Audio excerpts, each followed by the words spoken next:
बिस्मिल्लाहिर्रहमानिर्रहीम, अस्सलाम वालेकुम। नाज़रीन, पाकिस्तान के हुक्मरानों को, पाकिस्तान की शराफिया को, आम वाम का, आम तबके का, मेरा आपका, हम जैसे लोगों का बिल्कुल कोई ख्याल नहीं है। उसकी वजह यह है कि मैं जो खबर आपके सामने रखने जा रहा हूं, उसके बाद आप फैसला कर लीजिएगा कि पाकिस्तान के अयाश हुक्मरानों को, पाकिस्तान की अशराफिया को, आपका, मेरा, हम जैसे आम लोगों का कोई ख्याल है या नहीं है। आपको मालूम है नाजरीन कि पाकिस्तान कर्जों के अंदर धंसता चला जा रहा है। दिन ब दिन पाकिस्तान के ऊपर कर्जे बढ़ते चले जा रहे हैं। इस वक्त हमारी माशी सूरत ये है कि अगर हमें IMF बेल आउट पैकेज ना दे तो हम 3 महीने भी नहीं निकाल सकते।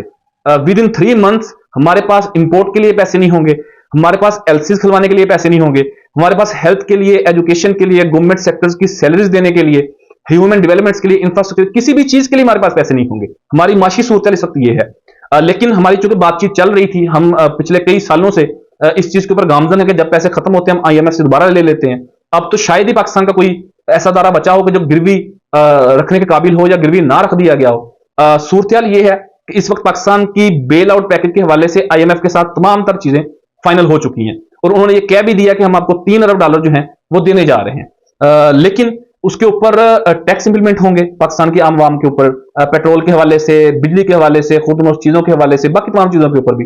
और आने वाले 3 4 5 महीने जो है वो माशी तौर के ऊपर बड़े मुश्किल हैं। लोगों का गुजारा नामुमकिन होता हुआ दिखाई दे रहा है। लेकिन उसके साथ ही साथ जो अशराफिया की अयशियां हैं उसका आप अंदाजा कर लें कि वजीर आजम पाकिस्तान जनाब शहबाज शरीफ साहब जो हैं वो 6 अप्रैल बरोज हफ्ता को रवाना हुए हैं सऊदी अरब 3 रोजा दौरे के लिए। इसके साथ ही साथ वो एक समरी मूव करके गए हैं पाकिस्तान की वजारत खजाना को। जो पाकिस्तान के फाइनेंस मिनिस्टर हैं, वजीर खजाना है मोहम्मद औरंगजेब साहब, उन्हें वो जाते जाते एक समरी दे के गए हैं और उस समरी में वो ये जिक्र करते हैं, उसमें गुजारिश करते हैं कि जी आप वजीर आजम हाउस के तमाम मुलाजमीन के लिए 4 अजाफी तनख्वाहों की मंजूरी दें। अंदाजा करें कि पाकिस्तान के पास पहले पैसे नहीं है और ये अशराफिया जो है वो अपने तमाम मुलाजमीन के लिए 4 अजाफी तनख्वाहों की फरमाइश कर रहे हैं। वजह क्या है? पाकिस्तान के तमाम सरकारी मुलाजमीन अपनी उसी तनख्वाह के अंदर काम करते हैं। तो वज़ीर आज़म हाउस के मुलाजमीन कोई ऊपर से उतरे हुए हैं कि उन्हें 4 महीने की इजाफी तनख्वाह देने जा रहे हैं। और सितम ज़रीफ़ी तो यह है कि वज़ीर खजाना जो है उन्होंने भी समरी के ऊपर साइन कर दिए हैं, उन्होंने अप्रूवल दे दिया कि दे दें वही पैसे इन्हें। और वज़ीर खजाना है कौन, उनका भी आपको बता देता हूँ। ये जो मोहम्मद औरंगजेब साहब हैं, ये एक बहुत अच्छे बैंकर हैं और ये पाकिस्तान के नेशनल भी नहीं है, ये हॉलैंड के नेशनल थे।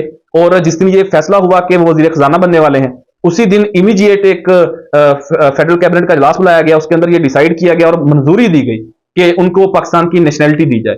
उसके बाद फिर उन्हें सेनेटर मुंतखब करवाया गया और अब वो वजीर खजाना पाकिस्तान है। लेकिन ये देखें कि वो जाते हुए समरी के ऊपर साइन करके जा चुके हैं कि जी 4 महीने की अजाफी तनख्वाह जो है वो वजीर आज़म हाउस के तमाम मुलाजमीन को जारी कर दें। लेकिन वो गए कहां पर हैं? अब मैंने जिक्र किया कि जाते जाते मंजूरी दे के गए हैं। वो गए कहां पर हैं? वो वाशिंगटन में गए हैं जनाब। वो IMF के हुकाम से मिलने गए हैं, उनकी मिन्नत समाजत करने गए हैं, उनका तरला करने गए हैं कि भाईजान हमें कोई $3 अरब आप दे दें ताकि हम अपने 3 4 महीने गुजार लें, फिर बाद की बाद में देखी जाएगी। तो ये तो नाज़रीन सूरत हाल है कि कर्जे ले लेके आप अपनी यशियों के ऊपर खर्च करते रहें, उसकी वापसी जो है वो मेरे जैसे, आपके जैसे आम वाम टैक्स से उनको अदा करें। ये हाल है हमारे पाकिस्तान की शराफिया का, हमारे हुक्मरानों का। और अंदाजा कर लें कि इनको आपकी, मेरी या हम जैसी आम आवाम की कितनी फिक्र है। अल्लाह हमारे हुक्मरानों को हदायत दे और हमारे पाकिस्तान का, हमारे मुमलकत खरादात का हामी और नासिर हो। मुझे अपनी दुआओं में जरूर याद रखिएगा। अपने मेजबान ज़ीशान नूर को इजाजत दीजिए। अल्लाह हाफिज।